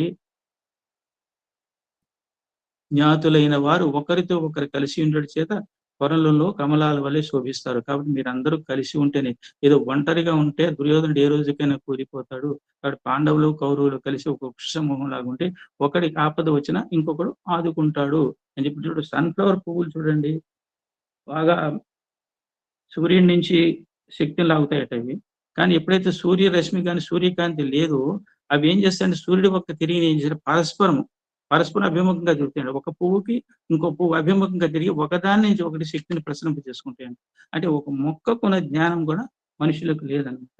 తర్వాత పాండవులు ఇప్పటికే పడరాని పాటలు పడ్డారు. ధర్మాత్ములు మహారాజా, ఆయన్ని మీరు ఇప్పటికైనా ఆదుకోండి, దగ్గరకు తీసుకోండి, మీ కీర్తి దిగంతాలకు వ్యాపిస్తుంది. కాబట్టి కురు పాండవులు సఖ్యతతో ఉంటే శత్రువులు కూడా భయపడతారు. ఈ మధ్యన ఒక మెసేజ్ చూశాను, మరి ఎమ్మెల్యే గారు పెట్టారు, ఎవరు మరి చూశాను. అదట, చిన్నప్పుడు అంటే 10 రూపాయలు పెట్టి బంతి కొనాలంటే 10 మంది డబ్బులు వేసుకున్నాం, తన పావలా వేసుకుని కొనేవాళ్ళంట. ఇప్పుడు అదే బంతిని ఒక్కడే కొనే స్తోమత ఉన్నా ఆడు కూడా 10 మంది కలవడం కష్టంగా ఉంది. ఎంత బాగుందో చూడండి. అంటే అప్పుడు కలయికలు అలా ఉండేవి అనమాట. ఇప్పుడు ఏంటంటే కొనే స్తోమత ఉంది, కానీ 10 మందిని కూడగట్టడం కష్టం అయిపోతుందంటే అలాగే ఐకమత్యం అనేది క్రమక్రమంగా సన్నగిలిపోతుంది అనమాట. తర్వాత మానవుని ఆయుర్దాయము 100 ఏండ్లనే వేదం చెప్పింది కదా. అయినా ఇక్కడ అడిగాడు ధృతరాష్ట్రుడు, విదుర మానవుని ఆయుర్దాయం 100 అని వేదం చెప్పింది కదా, ఆయన మానవుడు అంతదాకా జీవించకుండా మరణించడానికి కారణం ఏమిటి అంటే చెప్పాడు 6 పదునైన కరవాలములు చెప్పాడు అనమాట. అంటే 6 పదునైన కత్తులు మానవుడు అకాల మరణం చెందడానికి. మహారాజా మితిమీరిన గర్వం, అధిక ప్రసంగము, త్యాగశూన్యత, క్రోధము, తన సుఖమే కోరుకొనుట, మిత్రద్రోహము, మానవుని ఆయుర్దాయాన్ని నరికే కత్తులు ఇవే అని చెప్పి, కాబట్టి రాజా కట్టెలలో దాగి ఉన్న అగ్ని వలె పాండవులు ఉన్నారు, వాటిని చెట్లు మహారణ్యంలో ఒక చెట్టు రాచుకుని అగ్ని పుట్టినట్టుగానే పాండవులలో అగ్నిలాగా రగిలిపోతున్నారు. వాళ్ళను అనవసరంగా మీరు ప్రేరేపించి వాళ్ళు రగిలేదట్టి చేసి మీరు దహనం అయిపోకండి. కట్టెలో అగ్నిలాగా ఉన్నారు పాండవులు, వాళ్ళు సన్మార్గులు, కాబట్టి అర్థం చేసుకోండి అని చెప్తాడు అనమాట. కాబట్టి ఇక్కడ ఇంకో మాట చెప్తాడు, విశ్వాసపాత్రుడు కాని వ్యక్తిని విశ్వసించకూడదు. అర్థమైంది కదా, విశ్వాసపాత్రుడు కానీ ఎలాగో విశ్వసించకూడదు అందరికీ తెలిసిందే, కానీ విశ్వసనీయులను కూడా మితిమీరి విశ్వసించకూడదు. చాలా బాగా జాగ్రత్తగా ఫాలో కావాలి. వాడు విశ్వసనీయుడే, కానీ మితిమీరి వాడికి అన్నెసరీ ఇంటర్ఫిరెన్స్, అన్నెసరీ ఇంపార్టెన్స్ ఇచ్చేసి కొన్నాళ్ళు కానీ డామినేట్ చేసేస్తారు మనం. దానివల్ల కలిగే భయము మూలాన్ని కూడా పెకలించి వేస్తుంది. ఈ విధంగా ఉంటాయండి. కొసమేరుపు ఏంటంటే, ఇన్ని విన్నా కూడా విదుర ప్రాజ్ఞులు సమ్మతించేది, మున్ముందు హితవు కలిగించేది ఏదో అట్టి విషయాన్ని నువ్వు చెప్తూనే వస్తున్నావు. అయినా నేను నా కొడుకును విడిచిపెట్టలేకపోతున్నాను. కానీ ఏం చేస్తాం? మళ్ళీ అదొక నీతి, ఎక్కడ ధర్మం ఉందో జయం అక్కడే ఉంటుంది. యతో ధర్మస్తతో జయ అన్నాడు ధృతరాష్ట్రుడు. ఈ విధంగా ధృతరాష్ట్రుడు ఒప్పుకుంటాడు, తెలుసు తెలియనట్టుగా ప్రవర్తిస్తాడు. కాబట్టి భారతీయ ధర్మశాస్త్రాలు కూడా ఏంటంటే, యుగ ధర్మాన్ని బట్టి ధర్మశాస్త్రాలు, యుగ ధర్మాన్ని బట్టి ధర్మశాస్త్రాలు, కొన్ని నీతి శాస్త్రాలు చెప్తాయి. కానీ కొన్ని సందర్భాల్లో యుగ ధర్మాలు బట్టి చెప్పినా సరే కొన్ని సందర్భాలు ఏం చేస్తాయంటే, ఆ మారుతున్న కాలాన్ని బట్టి కొన్ని నీతుల గురించి మన అభిప్రాయాలు కూడా మార్చుకోవచ్చు అని ఆయన చెప్పి, కృతయుగంలో మనుధర్మ శాస్త్రము, త్రేతాయుగంలో గౌతమ స్మృతి, ద్వాపరయుగంలో శంఖలికి స్మృతి ప్రామాణికాలు, కలియుగంలో పరాశర స్మృతి, ఇలా ప్రామాణికాలు అయి ఉన్నా సరే ఈ యుగ ధర్మాన్ని బట్టి మనం పాటించాలనుకున్నా సరే కొన్ని సందర్భాలు పరిస్థితులు బట్టి అటు మార్చుకోవచ్చు అని చెప్తాడు అనమాట. కాబట్టి ఏది చేయాలన్న రాజా, జీవితంలో యుగాలు మారినా నీతులు మారవు, యుగాలు మారినా మారని నీతులు చెప్పిన వాడు విదురుడు అనమాట. జీవితంలో విజయం సాధించాలంటే కావలసిన మొదటి ఆయుధం వ్యూహం, ప్లానింగ్. ప్రాపర్ ప్లానింగ్ లేకుండా ఏ పనిలోకి వెళ్ళకూడదు. ఈవెన్ ఉపన్యాసం చెప్పాలన్నా, ఇంకోటి చెప్పాలన్నా, ఏది చేయాలన్నా సరే proper planning must be there. వ్యూహం లేకుండా జీవితంలో ముందుగా వెళ్ళలేము. కాబట్టి మన వాగ్భూషణం, ప్రియభూషణం కూడా మనం చెప్పుకున్నాం. కాబట్టి తమను పాలించే రాజుని, లోకాన్ని రక్షించే భగవంతుని, కట్టుకున్న భార్యను, బంధువులను సముచితంగా ఆదరించకపోతే ఏ కార్యము సత్ఫలితాన్ని ఇవ్వదు. లోకాల్లో సత్యానికి మించిన గుణం లేదు. ఎట్టి పరిస్థితుల్లో సత్య మార్గాన్ని వదలకూడదు, క్షమాగుణాన్ని వదలకూడదు. ఆ మధ్యన ఒక మెసేజ్ చూశాను, క్షమాగుణం ఉంటే చేతగాని వాళ్ళగా చూస్తారనమాట. Tolerance and patience should not be read as signs of weakness, they are 2 signs of strength అని చెప్పాను అనమాట. కాబట్టి అసూయని మించిన రోగం లేదు. ఈ అసూయ ఎందుకు వస్తుంది? కంపారిజన్, ఒకరి మీద ఒకటి కంపేర్ చేసుకుని వాడు చేశాడు మనం చేయాలి. కాబట్టి కంపారిజన్ లీడ్స్ టు జెలసీ. కాబట్టి పరువుల ధనానికి, విద్యకు, పరాక్రమానికి మనం ఈర్ష్య చెందకూడదు, నలుగురితో కలిసి ఉండాలి. కాబట్టి ఈ మనిషి మారాలి, నువ్వు మారాలి అని చెప్తూ మళ్ళీ నేను వాట్సాప్ మెసేజ్ చెప్తాను, నివసించే ఇంటిని మారుస్తాడు, నడుపుతున్న వాహనాన్ని మారుస్తాడు, మాట్లాడుతున్న ఫోన్ మారుస్తాడు, చివరికి స్నేహితులను మారుస్తాడు, అయినా దుఃఖంలో ఉంటాడు. ఎందుకంటే తనని తాను మార్చుకోడు. కాబట్టి ఈ విధంగా విదుర నీతి ఇంచుమించుగా పరిసమాప్తి అయిపోతే విదురుడు ధృతరాష్ట్రుడు ఏమంటాడు చూడండి, విదుర దుర్యోధనం సమాసాధ్య పునర్విప పరివర్తతే అని. విదుర, నాకు నువ్వు ఎప్పుడు మంచినే బోధిస్తున్నావు, ధర్మజీవనాన్నే బోధిస్తున్నావు. నా ఉద్దేశ్యం కూడా పాండవులు రాజ్యభాగం ఇద్దామనే ఉంది, వాళ్ళు సుఖంగా ఉండాలని కోరుకుంటున్నాను. కానీ దుర్యోధనుడు కనిపిస్తే చాలు నా బుద్ధి మారిపోతుంది. భగవద్గీత భారతంలో శ్లోకం ఉంది, పుణ్యస్య ఫలం ఇచ్చంతి పుణ్యం నేర్చంతి మానవ, నా పాప ఫలం ఇచ్చంతి పాపం కుర్వంతి యత్నతః. పుణ్యఫలాలు కావాలి కానీ పుణ్యం చేయము, పాప ఫలాలు వద్దు కానీ పాపం కావాలని చేస్తాం అన్నట్టు ఆ కేటగిరీకి చెందినడు అనమాట. కాబట్టి విదురుని నీతి శాస్త్రం ఈ విధంగా సమాప్తి అయింది. కానీ ధృతరాష్ట్రంలో ఆందోళన తగ్గిందా? ఎందుకంటే విదురుడు వివేకం నిండుగా ఉన్నవాడు, వివేకం నిండుకున్నవాడు ధృతరాష్ట్రుడు. కాబట్టి వాళ్ళు ఆందోళన తగ్గిందా? లేదు అని ఆన్సరే వచ్చింది అనమాట. ఏం చేస్తాం విదురా, ఎవరు ప్రారబ్ధాన్ని దాటలేరు, విధి బలీయమనే ఒక్క మాటతో విదుర నీతిని మూటగట్టి ధృతరాష్ట్రుడు ఉట్టికెక్కించాడు. ఇది. జై సాయిరామ్ సార్. విరాట పర్వము ఉద్యోగ పర్వం అయిపోయింది. నెక్స్ట్ క్లాస్ లో కృష్ణరాయవారం మిగిలిన మనం చెప్పుకుందాం. నాకు ఈ అవకాశాన్ని ఇచ్చిన, వేదిక కూర్చున్న నాకు శ్రీ ఎమ్మెల్యేన్ గారికి, ఓపికతో విన్న మీ అందరికీ కూడా నేను ప్రత్యేక, ఈ పద్మాభయ్యన్ గారికి రికార్డింగు, కోటేశ్వరరావు గారికి, తర్వాత పార్థసారథి గారికి, అందరూ ఈ యజ్ఞంలో భాగస్వామ్యులైన సమిధులు అందరికీ కూడా నేను ప్రత్యేక ధన్యవాదాలు తెలియజేసుకుంటూ జై సాయిరామ్.